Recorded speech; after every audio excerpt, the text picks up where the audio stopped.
Assalamu alaikum. Welcome everyone to BMG Fly's Friday feature. Good morning from the West Coast.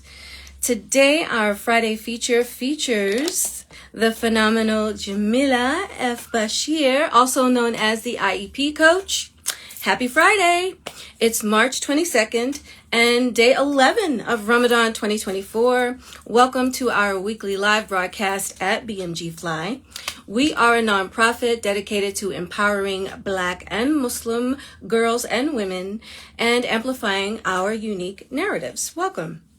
So this year, along with our other programming, including the BMG Fly Film Festival, the Screenwriting Fellowship, self-empowerment workshops, the guided journals, and more, our goal is to host a live Friday feature every week of 2024 to highlight and spotlight a superstar Black Muslim woman or girl and shine a light on what makes her fly, what she's passionate about, personally and professionally, and to amplify her unique narrative. And this week we have the IEP coach. Perfect. There she is. Let me go on ahead and bring her in to the chat.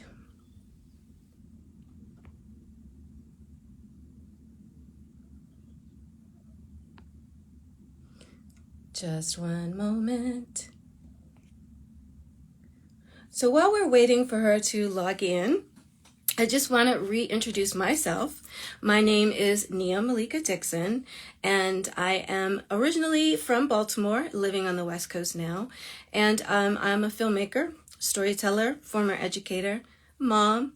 And I started BMG Fly back in 2018 because I felt the need to empower folks who look and live like me and to make sure that our narratives are authentically represented and we are no longer marginalized, to give us voice and give us platform. And BMG Fly actually was started because of my experience going to Sundance that year in 2018. And I was inspired to start our own film festival based on the feedback that I got when I was asking panelists about Black and Muslim stories. And so here we are in 2024. And this year we are planning to launch our fourth iteration of the BMG Fly Fest. We did have a break for a little while. We were on hiatus due to my health challenges, but alhamdulillah, we're back. We're back for 2024 and we are ready. So stay tuned. We're going to be announcing a call for submissions pretty soon, and you'll see some more information on our social media, on our TikTok, on our YouTube channel. So just stay tuned. Let me find out what's going on. Hopefully we can get Jamilah in. For some reason she's not joining. Let's see.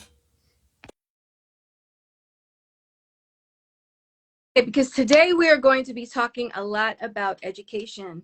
If you notice, her name is the IEP coach. Oh, alhamdulillah, there you are. Welcome. I don't know I was what like, was wait a going second. on. I was like, I'm here. I was trying to pull you in. I don't know what happened, but you know what? It's technology and it's live. So Yeah, alhamdulillah, yeah. welcome. Hey, But yeah, assalamu alaikum. I'm so glad to have you. I was just about to introduce you and talk about what you do, but let me go ahead and let you do that. Welcome. Okay. Tell us who you are, where you grew up, and what you do now. Sure. Assalamu alaikum and Ramadan Mubarak. My name is Jamilah Bashir, aka the IEP coach, born and raised in Philly, rep Philly all day. I am a former special education teacher and special education supervisor, and I am now an education consultant, and I run my company, the IEP Coach LLC. Alhamdulillah, welcome. Now, as a former educator, I know all about IEPs, and as a mom of kids who had special needs, including my son who's autistic, I know all about the IEP and the importance of it, but I definitely want you to tell us more about that. But before we get into that, I want to talk to you about you and your BMG Fly. First Of of all, course. when did Black Muslim Girl Fly into your life? Oh gosh, when? I can't even remember. Are you talking about you or just being a fly Black Muslim? being a fly black Muslim girl? When did it come into your life? Okay, for me, I want to say I stepped into being a fly Muslim woman. I have to say it was probably in my my 20s, to tell you the truth, because growing up I just felt like, oh my gosh, it's not, we can't really be fly. And the reason I felt that way is because it was just always, you didn't have everything that we have now and everything that you see now. Mm, We didn't have that when we were younger, growing up, being someone actually showing you to how to be stylish in your hijab and how to style your clothes and still be mm, modest. mm. No one was thinking outside of the box, for that. So it was like, oh no, that's haram. You can't do that, or no, you can't wear your hijab like that. And it was like haram, haram, Haram haram. And it's police, just like, for real, for real. yes, that's what it was like. And I have to say, like, um, just being able to, I think for me also, just this goes back to understanding your religion for Yeah, yourself, understanding, okay, well, what is hijab? Hijab is not just my head covering, it's my whole body. It's hijab is what I wear every day, my whole body. It's not just covering my head. So when I guess for me, I had to understand, okay, well, as long as I am covered modestly, mm, I can dress how I want to. I can express myself through my clothes too. I'm a very colorful person. I love to wear color. I'm like, I can express myself in my clothes, mhm. and still be modest Right. in my, adhering to our hijab. So I want to say I fully stepped into that. It had to be in my 20s, and I have to say also, I want to say my last few years of college, I played tennis, and I never forget, my mom helped me put together a uniform. She didn't just say, well, Jamilah, you can't do that. It was just like, okay, so what are you wearing? How are we going to do it? Was basically like, how are we going to do this? Yeah. So I think also that kind of gave me, I'll say maybe lit a spark to be like, okay, this is how you have to look at it. Like, okay, you got to be modest and then also be mindful of your Yeah. size. I'm curvy. I am not no slim Okay. chick. I'm curvy. You know what I mean? So stuff that lay on somebody else is not going to lay the same way on me. So I'm Right. just like being honest with myself about that. I'm just like, okay, if I want to wear that, I know I have to, my tunic has to come to here, to my knees, Mm, if I want to wear those jeans or those pants or something. And again, depending on the cut, etc. So yeah, it was really in my 20s where I was like, oh my gosh, yes, I am so fly. that's right. Uncover for what? That's Right. that's yeah, that's Shout out to mothers, our black Muslim mothers really know how to help out, because when I was in high school, my mother used to sew my clothes for me so that I would have, like you said, a long enough top, because she was yeah. like, you are not wearing those jeans like that, Right. no. Right. And my mother sewed too. Like she Yeah. sewed, like, well, back in the day they called them jumpers. She was Mm-hmm. quick to make a jumper. Me and my sister was Yeah. matching. My older sister, we was matching and Yeah. all that. Like my mom would make a denim skirt and a denim Right. jacket to match. Like my mother, Yes. our mother Yes. sewed. Yes. So like they could have had clothing lines, you know what I Yes. mean? Oh my gosh. But And I yeah. went to an all girls high school in Baltimore, and I can't tell you how many times people would be like, Nia, how you get your scarf to match your outfit like that? You like, if you only knew. If you only knew, mama, you know. But you know what? She knew that it was very much important for me to step into my own identity, especially being Mhm. the only Muslim in my whole high Yeah. school, Yeah. being the only Muslim and the only black Muslim girl. It was just really tough, but I'm definitely giving my mom her props, because if it wasn't for her showing me by example how to like dress nice, because she worked in an Mhm. office, and she would pin her scarf a certain way, and so like I learned from her example that that's what being fly comes from, but Yeah, it's I didn't realize, confidence. right, that's it right there. I didn't realize how important that was until I got to college, like you said, when Mhm. you're in college. But it really wasn't until I was an adult that I actually stepped into my own being Mhm. fly. So like I figured out that me stepping into my own identity as a nerd, like a comic book nerd. I'm a storyteller, I love stories. I used to write poetry. I stepped into that identity instead of trying to like fit in, because for the longest time, I always felt like, especially at the masjid, there was like a certain way we were supposed to be or act or show up. But it wasn't. It was me having to be myself and be okay with being goofy. And then that's when I realized that's my BMG fly. So what is your BMG fly? How do you step into it? How does it show up for you at home, at work?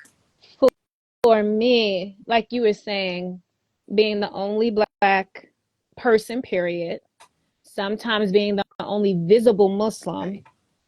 and then, especially in college, I want to say it was me and another sister on I feel campus. You know what I mean?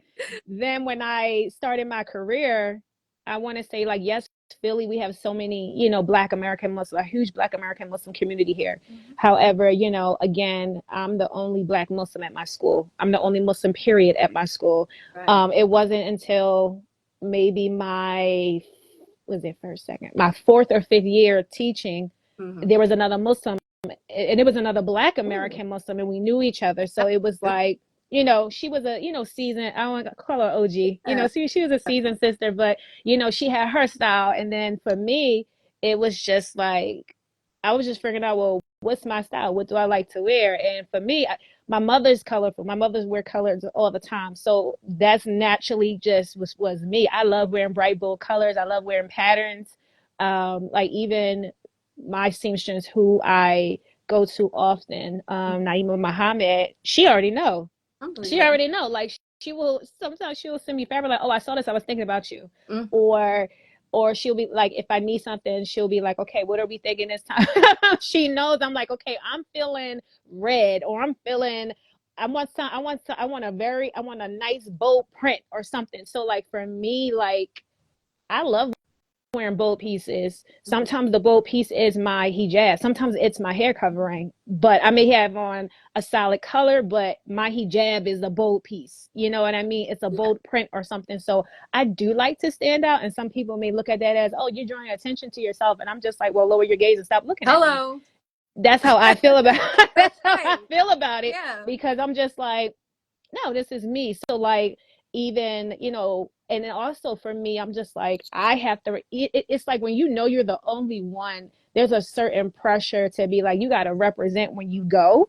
Mhm. So like having that, I'm like, okay, I can't slip up. I can't be slipping. I gotta, make sure. But then also I was myself. So my own style will come up. Like I used to wear Chucks heavy, like Oh, Converses yeah. heavy. I You love know what I it. mean? So I wear Converses with a dress. I wear Yeah. them with a skirt. I wear them with Yeah. pants. Yes. Like I was heavy wearing Converses.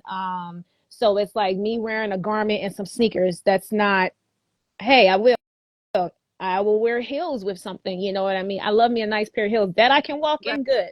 You know, because it ain't cute when you can't walk in them. It messes No. up the whole outfit. But Exactly. it's like for me, That ain't like fly. I love to wear a popping out, like a pop, like pops of color Hmm. and pops of print. I love to do that. So, and also, people compliment me on it, like non-Muslims, like Hmm. people who are Muslim, like, oh, I really like your style, or where you get that from? And I'm just like, oh, got it from here. Like, oh, I really like what you got on. And sometimes I'm like, I just threw this on. I didn't even think about what I was wearing. You know what I mean? So it's like, that's like me.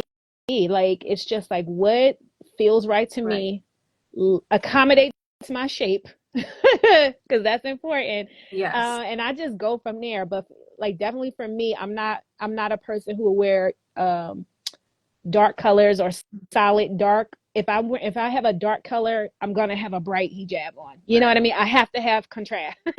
So that's how you show up. You show up expressing yourself through color, Mm-hmm. and you don't shy away from being yourself. So Mm-mm. that's so important. That's really part of being. That's one of the things that I think is most important about BMG Fly is just being yourself and being Mm-hmm. comfortable in your skin, and then other girls and women can see, hey, that's okay. I could do me. She's Right. doing her. goodness, like it gives us permission, it gives us breathing room when we see each other doing that. And it's Right. like encouragement, like an invisible encouragement. And comfort, because like you then see like, oh, okay, I'm not by myself out Right. here. There's other Muslim women out here, rocking, you having a abaya and some jeans on. You know Hmm. what I mean? Like, you know Right. what I mean? So it's just like it gives you that sense of like, it's like camaraderie, and at the same time it's Yeah. like, oh, I like how you got that. And it's like, oh, I wonder if I can do that too. I wonder how I can have my hijab go this way, or oh, can I really rock that skirt the way you just did it? I Yeah. like how you put it together. So it kind of, it inspires you to, Hmm. express yourself Yes. with your hijab too. Awesome. Awesome. So tell me what you think is the most important thing about BMG Fly as an organization, as an idea. I think one of the most important things for Black Muslim Girl Fly as an organization, I would say, is the uplifting of just Black women, period. Black and Black American Muslims, period. Because I feel like sometimes it's like we don't get enough credit for all that we have done, Mm-hmm. all that we have started in this country, Yep. everything that we have done in this country. When I tell you, like, just from an Islamic history point, Yes. just establishing Islam in this Right. country, Black American Muslims don't get enough credit, period. Yes. And then also thinking of the Black American Muslim women, it's like, are the backbone of that. Oh my gosh, how many trends have we started? Like literally, like when you think back to just us, oh my God, how many businesses we could have had, but it was like you're helping, you're helping the school, or you're helping the mash. I'm like, there are so many of our mothers and aunts and sisters and cousins, business women, like, but they were doing it out of the kindness of their Mm-hmm. hearts. Like we both said, both of our mothers. So like my mother made a coat, she's made Yes. curtains, you know what I mean? Like, you get what I'm saying? Yes. Like, business women, you know what I mean? Yep. And being moms, and doing everything. I just feel like we don't get enough respect and props like we should. And I think one of the most, what I really love about your organization, first of all, I love the name, just Black Muslim Girl Fly, period. And to let people know, like, we are not oppressed. We are not an oppressed No. people, and don't feel sorry for us that we covered up. No, I shared a post. The person said, they say, oh, you so covered up. And the guy was like, do you know how much those abayas cost? He was like, ain't no all you, because you can't afford it. It was funny, but I was just like, yes, exactly. Don't feel sorry for me. You know what I That's mean? right. But like, just the I want to just say the empowerment of Black American Muslim women, period. Yeah. Like that. I love it. That's definitely why I started it. And that inspiration came from my upbringing and my mom, because I grew up in Baltimore in the 70s, and Sister Clara Muhammad School was Yeah. where I went to school. And I went to Claire Muhammad back in the day too. speaking of Black Muslim women who helped build this country, come on. So yeah, absolutely. I really appreciate that. Mm-hmm. Alhamdulillah. And I definitely want to make sure that all of the women who are watching, all of the girls who are watching, get to see that there's a legacy that you're stepping into. Mm-hmm. And there's a diverse group of us. Like you said, you rock your chucks, like, and another sister might, wear her bamboo earrings, or Mm-hmm. another sister might wear a niqab, Mm-hmm. as somebody who used to wear niqab, I used to wear niqab and I liked it because there's certain things about it that Right. gave me comfort, And and it's it's not an oppressive thing. It's a choice. You exactly. wanted to wear it. And you're fly. I know so many fly niqabis Come on. rocking their Come on. Jordans with a Yeah. matching purse. You know what I mean? Like, Hello. it's beauty in us, you know what I mean? And how we dress. And I think people just, it's like people are so ignorant to what they don't understand. Right. And then they want to say, oh, it's impressive, it's this bad thing or whatever. And it's just like, no, you just don't understand it. But No. and perhaps you don't want to. Right. And then growing up in Philly, you definitely see that. And I'm so glad you brought up your workplace because, you know, the importance of showing up as yourself Mm-hmm. in your workplace is another component to that. And then that also kind of leads us into us talking about what you do professionally. But I do want to give a shout out to Quinta Brunson and Abbott Elementary for having Black Muslim girls in their episode. That episode, did you see the step show episode? Yeah. I was like, hello, come with the authenticity, please. Yes. Yes. I You was were like, that was saying, so dope. you said like you were the only Black Muslim woman for a while, Mm-hmm. but talk about how your presence kind of, you know, because we are often trailblazers, paved the way for certain things. Because I was watching one of your lives and I was so proud of you because you were talking about something that came up where an administrator asked you to do something for Ramadan. But, you know, talk about your work with education and advocacy and how that, you know, showed. Sure. So, I went into the field of special education primarily because of my little sister who has an intellectual disability. So that's where my passion is rooted. That is why my passion is rooted in special education. And I didn't really realize that's where my advocacy started from too, supporting my sister, supporting my mom. And I never really viewed myself as an advocate at all. It wasn't really until I want to say I started teaching, and especially when I became a supervisor, I was like, oh yes, I'm definitely advocating for our children. Right. But working in the field, again, you know, I'm the only Muslim. I'm the only Black American Muslim, you know, and having to carry yourself, or not saying having to carry yourself a certain way. It's like, one, I want to make sure I set the best example of what a Muslim woman is, you know, because the media does not paint a nice picture of us. You know, it paints the picture that we are oppressed and we have no rights, etc. So for me, this was a huge learning experience for a lot of my colleagues, a lot of my students. Now, working in Philly, there's Muslims all over the place. There are. And I can remember just in my teaching experiences, you know, some students, somebody in their family is Muslim. They Mm-hmm. know somebody that's a Muslim. So it wasn't really like, oh my gosh, like, what is that on your head? And what is this? And ask all these questions. Like, the questions they would just ask is, Miss Bashir, so when you're fasting, it was just more something more specific. But when Mm-hmm. I went to work in the suburbs, I want to say, I call us the chocolate drops. Um, we were the chocolate drops because you can really count on you count on maybe two Yep. hands how many Black people, Yep. let alone Mm-hmm. Muslims. I think I was the only Muslim staff Wow. and then at my school it was only, it's a school, it was like over 700 students. Staff had to be over 100. It was two of us that were Black, and I I'm the can only relate. Muslim. You know, I I'm can the relate. only Muslim, you know? Yeah. Yeah. So this is, for a lot of my students, this was their first time ever having a Black teacher. Mm-hmm. And this is their first time ever experiencing a Black Muslim, Right. you know, or just a A Muslim, Muslim in period. general. Yeah. Right. So I want to say the students that were at the school that were Muslim, you know, they were, most of them were foreign Mm-hmm. Muslims. They were like, I could see the happiness on their face. Like, if we happen to cross paths, Yes. this one boy in particular, his face just lit up. He's like, Assalamu alaikum. And Awesome. I'm just like, oh, alaikum assalam. So like we always cross paths because Nice. I was leaving a class and I always took that same stairwell, and he will always be going to his next class, and you could see it on his face, just the excitement. Oh, it's a Joy. Muslim. You know what I mean? Yeah. And then having the questions like, Miss Hashir, why do you wear that?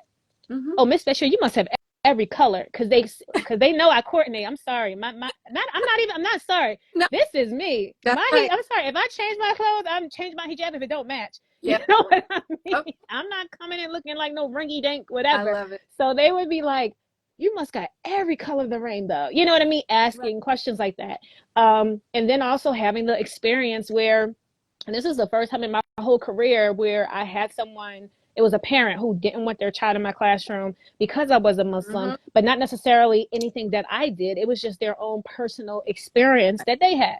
Her son's father was a Muslim, and I guess didn't want to be Oh, with her anymore, or whatever the case may be. yeah. Because mind you, we're 6 months in the school year, and I'm like, I've talked to you on the phone several times. Like, you can look at my name and know, No. okay, she Black, or, you know, and she a Muslim. Like, you can look at my name and tell. and I'm just like, so when my administrator came to me, I'm like, is this a joke? I'm like, I was like, I've talked to her several times. And he said, you have? I said, yes. And so when that happened, I was just like, I was very appreciative that my administration were very supportive of me, to make sure that, they wasn't putting me in no type of situation. Her son was very respectful. Like, and he even complimented me on my hijab. So it was just weird. But then when I discovered that other information, I was like, oh, okay, you're taking it out on me. I'm like, okay.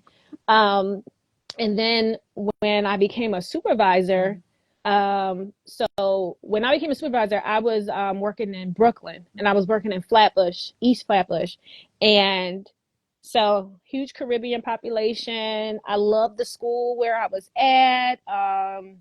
Loved my principal, leads with love, like amazing, amazing principal. And he, I never forget, he said, like, if there's anything that, you guys want to, just bring attention to, for yourself or students, let me know, because he said, I don't know what I don't know. Right. And he used to work in Camden, and I think it was a big, I think he worked with some Muslims, and I feel like they may have felt like not seen. And he was like, I didn't know. I wish you would have came to me, just to say something. Because he said, I don't know.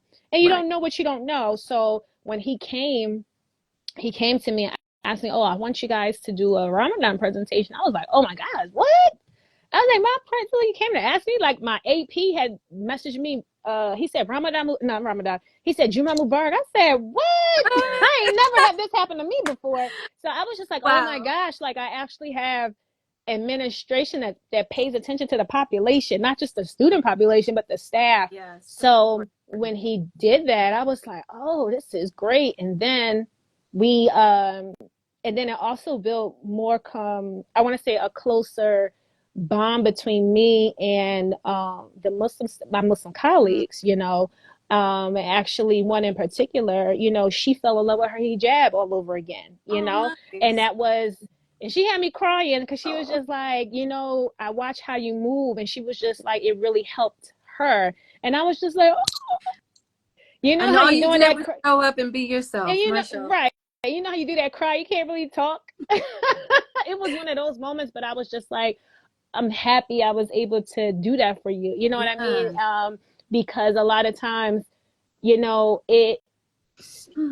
need sisterhood. We need genuine friendship, because that truly helps when you're experiencing those moments where you may not feel like the most beautiful person. You may not feel like Black Muslim girl fly. You may not wake up feeling that way, but when you have that sisterhood and you have that friendship, you have that relationship, and those relationships, they really help you because they pour into you. You know what I mean? And sometimes, like for her, she said, I just watched how you move. Like, you just had so much confidence. And I was just like, oh my gosh. And there are some days I'm just like, hey, I don't wake up like this. But like, the fact that you could feel that from me, and she was like, I was able to talk to you about things. And I was just like, I was happy I was able to do that for her. And then the last year I was at my school, my principal fasted with us. My dean of culture fasted with us. And then one of the culture associates, they fasted with us, during Ramadan. I was like, you sure? They was like, all right, we're going to do this. I was like, all right. And then at the end,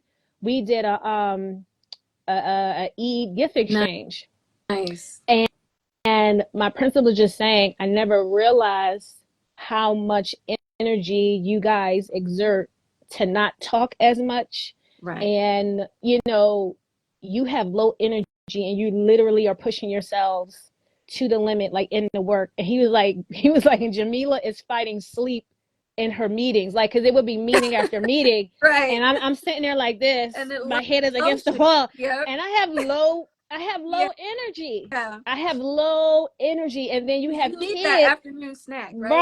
Right. And then it's like, and then also doing the Ramadan presentation, there were kids saying they were able to have a conversation with their teachers, like, oh, do you know I'm a Muslim too? I celebrate Ramadan. You know what I mean? They felt comfortable to talk with their teacher or talk with their peers. And then even students are like, all right, I'm going to do my best not to get on your nerves, because I know you're fasting. That's called building bridges. That's called making right. So that was like the best feeling. And especially when they fasted with us. I was like, that was That's the best. That was good. Like weird. Like where do you work where someone will actually is like, you know what, let me do this with you. yeah. You know what I mean? To show support. And that touched my I heart. believe Like that. really. I love that. That's like you said, it builds community. It strengthens the bonds that you have at work. Because, especially as an educator, it's hard work It and you're is. dealing with different challenges. And speak about being a special educator, because one of the toughest things is managing a classroom that has multiple students. Like, I don't know, it's been a long time since I've been in a classroom, but I Mhm. remember mainstreaming. And so I Mhm. had to manage special needs students in my classroom along with, quote unquote, regular ed students. Mhm. Is that still the case now? Talk to us about that process. Like, how did you shift from working with special education students to becoming that IEP coach? Well, now in school they don't use the term mainstream. Well, at least I know I do not. Okay. um, you have um, you have co-teaching models that are used. So you have a special education teacher and general education teacher teaching together in a classroom, Mm-hmm. which I love when it's done correctly because it benefits all students, not just students that have IEPs. But going from being a teacher to being a supervisor to being the IEP coach, when I was a teacher and when I was running my IEP meetings, I had a lot of parents that did not truly understand the IEP, didn't understand the process. And, when they got to me, this is like their third or fourth IEP. This is not new. So when I would have meetings, a lot of them would just be like, "Oh, thank you, thank you," and I'm just like, you take a thank you, but I'm like, your thank you was strong. I'm like, they were like, "No, you're the first person that explained this to us. Like, Oh, you took your time, you slowed down," and I was like, and that really took me aback because I'm like, wait, this is not your first IEP. Like, what do you mean? And then at that moment, I'm like, man, there should be something to help parents understand the IEP. There should be something out there. yeah. But I didn't think it was anything I was going to make or anything that I was going to do. And then when I switched to teaching in the suburbs, I got to a point where I was like, I need to move up in the grades or step out and do a different role because I felt like my team and I were just cleaning up other people's mess. Like, especially as we started the school year, I was like, I can't keep doing that. I'm going to say something, get fired. Mm-hmm. I was like, no. So when I decided to be a supervisor and I started leading a team, I'm doing billing Mm-hmm. now. I'm handling all the related service providers, leading my SPED team at the school and just seeing the fight that you have to do with the network or whatever to get just perhaps interventions for students. Right. And I'm like, I don't understand why I'm fighting. I do the billing. I see how much money we're able to bill Right. for the students that we are providing services for. I don't understand why I have to fight. The money's there. So I'm seeing the money. So I'm like, write the check. That's how I feel. Write Right. the check. We need this for the kids, right? What's the holdup? And then I'm like, okay, I don't know where the money is going. It's definitely not going to these Mm-hmm. kids. And it got to the point where I'm like, okay, I think it's time for me to do something else because I work with a high level of integrity. Mm-hmm. Everything that I do, I can tell parents we definitely do this. This is what we do. This is when speech comes. This is when OT comes. Mm-hmm. We are providing services over here, and I wasn't sure if I was going to do my consult. I wasn't really sure what I was going to do, but I had started my company, and I got serious in 2019 Mm-hmm. because I saw the need, but I was like, I'll just do it on the side. Mm-hmm. And 2020, I got my LLC. 2019, I created the course in 2019, but I hadn't launched it, but I made it. Okay. And then I want to say once I got my coach in 2021, Mm-hmm. that's when the wheels started rolling for me. Like, oh, this can be you 100%. Right. This can be you all day. And as I just kept learning and just kept growing my business, I was like, okay, I'm going to do this. I'm going to do this. And then I want to say my last year, the clinicians that I work so closely with, I was like, take pictures of me when I'm doing PD. Take videos of me when I'm doing PD. Catch me. Just take my Right. phone and, do it. And it was a very scary experience for me to do, especially the very last day, because I didn't really have time to process that this was going to be my last day in the school, my last day as a supervisor. It was like, I don't want to say it was a divorce, but it was like a huge loss for me. It was like, and I did cry, like, and Yeah, I cried. you're connected to Yeah, those kids. You're and I'm connected to like, the staff. I've been working in a school since I was 21, like straight out of college. Yeah. So it was just like, oh my God, did I really just do this? But then, like, even leading up to it, I didn't have time to process it because I'm trying to prepare for the person coming after me, so that way they don't start from scratch. So I'm trying to make sure I lead things for them. So I had no time to process it at all, and I didn't process it until the last day, Oh. where, like, my principal was like, "Oh, do y'all want to say some word?" I'm like, so he was going person by person, man, and I just started crying Oh. because he mentioned a particular student that was at our school who had autism, and Yeah. he mentioned just the effort and the work that I did with him, and just to see him grow and see him walk across the stage to graduate.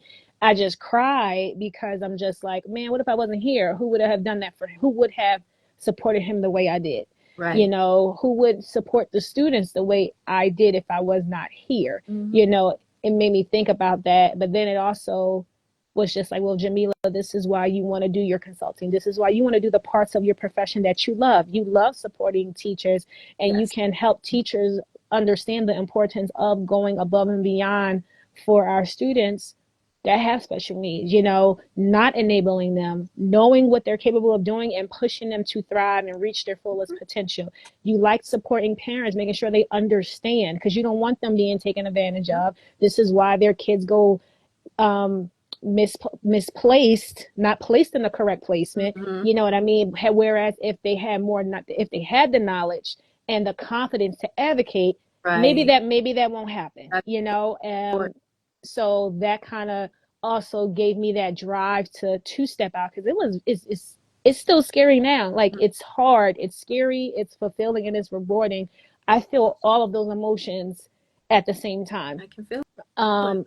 So it's like, go ahead and do it. And the other thing that pushed me to go into my work in my company 100% was the fact that I needed freedom of my time, because my mother had a health scare, and I was out of work for 2 weeks, and I only got 70% of my pay. And I'm just like, I don't ever want to feel the way I felt then. I was so stressed out. I was so frustrated. I'm trying to support my mom, trying to be there for my mom. I'm trying to make sure my dad is eating. Right. It was so much going on, and I'm like, but I was also so stressed out because I had to get paperwork signed for my job to let them know I'm taking care of my mom. I got to go to the hospital to get paper signed. I'm just like, I shouldn't have to do all this. And I'm Right. like, I don't like the feeling that I have, and I don't like the fact that I'm only getting 70% of my pay. Exactly. You needed to empower yourself and step out, like you said, and that's so important. And moving from being an in-class teacher to being your own boss, how did you make that transition? Actually, before we step into that, tell us what IEP stands for and why it's so important for you as a consultant to help teachers and parents. Sure. So IEP stands for Individualized Education Plan. In some states they say program. So students that qualify for special education services, they get an IEP. And I call myself the IEP coach because I would often get questions from parents all the time about IEPs, colleagues wanting my help with parts of drafting their IEPs. And it's something that I never get tired talking about. It's something that I love. I love talking about the IEP. I don't get tired of it. So I started calling myself that, and something that, you know, I want people to know, especially as I work through my company, is you don't have to look at it as something separate you're doing.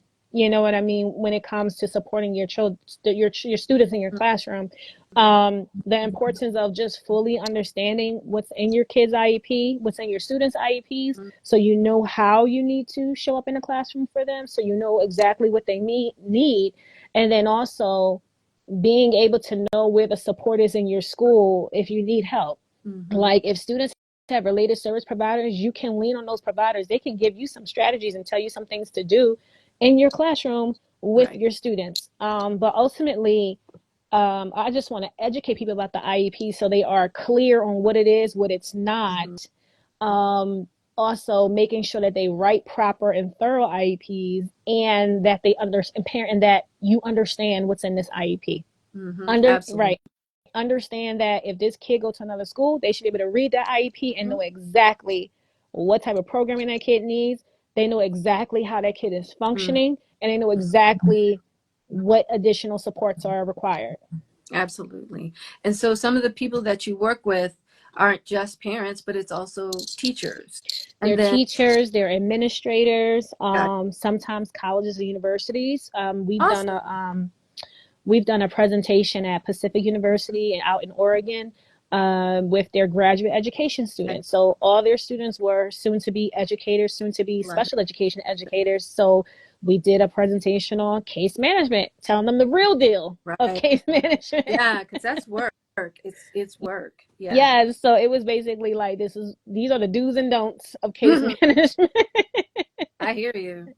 And I'm sure that those families are very appreciative because it's daunting when you're faced with bureaucracy, when you're faced with, different cultures of the school. Like a suburban school culture may Hmm. not necessarily be the same as, the inner city school culture. Right. And I know, it varies from state to state. But back when I was teaching in Maryland, and as a mother of an autistic child, I had to advocate heavily because being Black and, being Muslim, those things were so daunting when it came to getting people to hear me. Yeah. And I want you to like give advice in some kind of way. What can you share with the Muslims in the community? Like, how can they benefit from knowledge from the IEP? What can you teach them or tell them moving forward to make some changes in their communities? I would say one, masjids could be more inclusive, um, especially and not just. I want to say masjids can be more accessible and more inclusive. And when I say accessible, I'm not just referring to getting inside the building, Mm. but also having sensory rooms inside the Mhm. masjid, or like just even separate spaces where, hey, if a child is experiencing a meltdown or just some discomfort of any kind, there is another space that they can go to and their parents can still hear the khutbah or still hear what's going on. Because what's happening now, you have some parents, I can't even go to the masjid now Right. because I got my kid can't take it. It's That's sensory really overload cool. for my kid. So and there's nowhere else for me to go. And then everyone is not welcoming or even, Right. I want to say, have empathy Yeah. at all for parents, especially moms, because a lot of times the kids are with their mom. They get no sympathy, they get no empathy at all. They get shunned, Right. and it's like, okay, I can't even go to the masjid. And then you don't want to ever push someone to the point where I don't even want to be Muslim no more. I don't even like how you Right. treat me. I don't even like how that is. So, one, Muslims, masjids, places of worship, period, need to be more accessible, need to be more inclusive. Even having workshops at the masjid on how to be inclusive, how to support the families that have special needs Mhm. children, even having buddy systems with families, I love because a lot of times with that, parents feel like they are alone. They don't have no that. one who they can talk to or relate to. But if you're able to connect them with another family, and even if their children are able to connect, do you know that you've just created perhaps a friendship for Yes. that child, for that family? Because that's something that is non-existing for some of our children that have special needs. It's because you know some kids are cruel. They Yeah. are. And Yeah. it's like, you don't always have kids who are kind hearted and can see, okay, Hmm. this person may have a disability, but, I can still foster a relationship, a conversation with them, Hmm. but, and a lot of times, your friends are your kids' friends, especially if you have a child with special needs. And when you actually can formulate a relationship with someone and you can actually leave your child with them Right. for an hour or two, and you trust and you know they're going to take care of your child and protect your child, it gives you a break, because parents do. They need a It's break. overload It when you're taking care of. is. It really is. Right. And then you have couples, they haven't been on a date night and they need it badly because Absolutely. they're focused so much on the kid. Not saying that that's Yeah, bad, but it's like but it's it's taking up so much of their time and attention, they can't put the attention on their marriage. right. So you have that. Another thing I would say is also not being in denial of your child when you see signs. And the reason being is I understand, especially as Black people, Mm-hmm. we're not so quick to be like, you know, taking the word of the doctor or whatever, just based off our history and what has happened to us. Mm-hmm. However, there are clear red flags, you know, that something can be going on with your child if your child is not speaking at all, Right. not talking at all, especially if your child was talking, then they're not, or they Right. were eating regularly and now they're not, Right. you know, looking at their behaviors and things like that. So when you are in denial, you waste so much time where your child where interventions can be taking Yeah. place for your child. That wastes so much time. So please do not be in denial. Right. You know what I mean? And I understand that it can be like, oh my God, did I do something? Don't Right. blame yourself. You never know what blessing is coming from your child. You have absolutely no idea because, and I tell people, I would have never gone into this line of work if it was not for my Right. sister. There would be no IEP coach. There would be no IEP coach LLC. There would be none of this would be here. Mm-hmm. And all of that through your experiences, and Mm-hmm. then sharing your experiences and the benefits that you had learned and gained from those years teaching, from those years growing up in the family, dealing with these dynamics, that all spills over into your work. And it definitely benefits the community when we talk about these kinds of things, because I remember, there's so many times where people want to make you feel ashamed because you can't control the situation. But Mm-hmm. instead of doing that, like you said, practice some empathy and compassion and make those connections, because it benefits the whole community. Muslim sisters will feel much more comfortable coming to the masjid, and that means more friendships, more camaraderie, especially during Ramadan, especially. Yes. And it's like, a lot of times, if a kid is having an issue, mom is taking them out in the hallway Mm-hmm. or whatever, but at the same time, she's still trying to listen to the cookbook or Yes. talim or whatever. Yeah. And it's like, then she gets so frustrated. She's like, I'm just going to leave. I'm just Right. going to leave. And you're like, you don't want that. Right. You want people to come to the Right. masjid. So it's like, how can we support our families? The populations have changed. They're not the Yeah. same how they used to be. They have Absolutely. changed. So how can we support our families? How can we support our children? Yeah. Like places of worship, have events at your place of worship. I just was at an autism town hall. Oh, You know what I wonderful. mean? And it was with the what was it? It was at Newman University. So it was with the state police. You know Mm-hmm. what I mean? Just making sure, everyone understands how you need to interact Absolutely. with someone who has needs. You know what I mean? Just Absolutely. think if we had events like that at our places of worship, Yes. you know, And then like, and advocate stop for your looking at it as being separate. Like this is only for spiritual work. Like it's community work. exactly. Advocate for your inclusion into the community, because you are a part of the Right. community. Definitely. Assalamu alaikum, Aliyah. I see you. Assalamu alaikum. Love you too, sis. I'm so glad you're here. I'm so glad that you came to talk today, Jamilah, because this is something that we as Muslims tend not to discuss, because like you Right. said, it kind of feels a certain kind of way. Like Mm-hmm. you tend to blame yourself. But over the course of time, you'll see that Allah doesn't give you anything that you can't Right. bear. And there's a reason, like you said, why you go through these things. Ramadan Mubarak to you too, Aliyah. And if it wasn't for your experiences, you wouldn't have created the IEP Coach LLC. And I'm so grateful, even though my kids are adults now, and my son, alhamdulillah, just graduated from college Oh, this alhamdulillah. June. Yes. And he's autistic, but he got his degree and he wants to go into animation. And so, like, just know that it's a long road, but there are triumphs along the way. So, Mm-hmm. stay tuned for more from the IEP coach. Follow her here. And also tell us about your website, because I want folks to go see what you got going on. Sure. So first of all, you follow us on our social media. We're very consistent at the IEP Coach LLC on all platforms. Our website is www the IEPcoachllc.com. It could go there. You'll learn about myself. You'll learn about what we do at the IEP Coach, who we serve, the type of services that we do provide. It connects you with our Master IEP course. It connects you with our Educators Rise Group coaching program.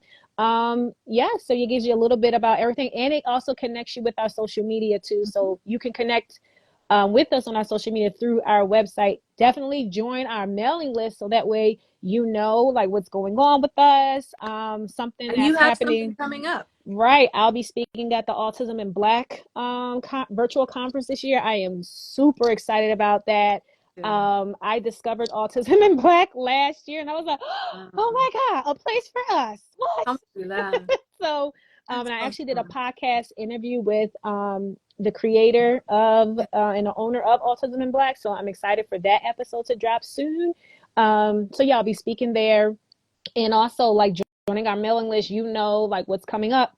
And we also are doing strategy calls. We'll be doing it for one more week because we're doing it until the end of March. Mm-hmm. So I tell people book a strategy call. Like if you have questions, you just want to get your questions answered, you Mm-hmm. can book a call and you will get on a call with me. Alhamdulillah. If you just want to ask special ed questions, if you're a SPED teacher and you have trouble, you know, hey, I want to help. I want you to help me with some IEP goals. We can do that. You're an administrator. You just want to brainstorm some things on how to better support your department. Mm-hmm. We can do that for 60 minutes.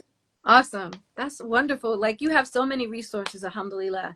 So folks, just know that if you have some questions about special education or you would like some coaching and empowerment, Sister Jamilah is your lady to go to at the IEPcoachllc.com. Yes. And if you want us to come to support in your schools, book a call with us, send our information to your principals, to your superintendents, send it to them so that way we can, you know, see how the IP coach can get into your school. And also all of my DEI people, we have a Ramadan presentation as well, culturally responsive support during Ramadan, whether it's your organization, your place of employment, or school.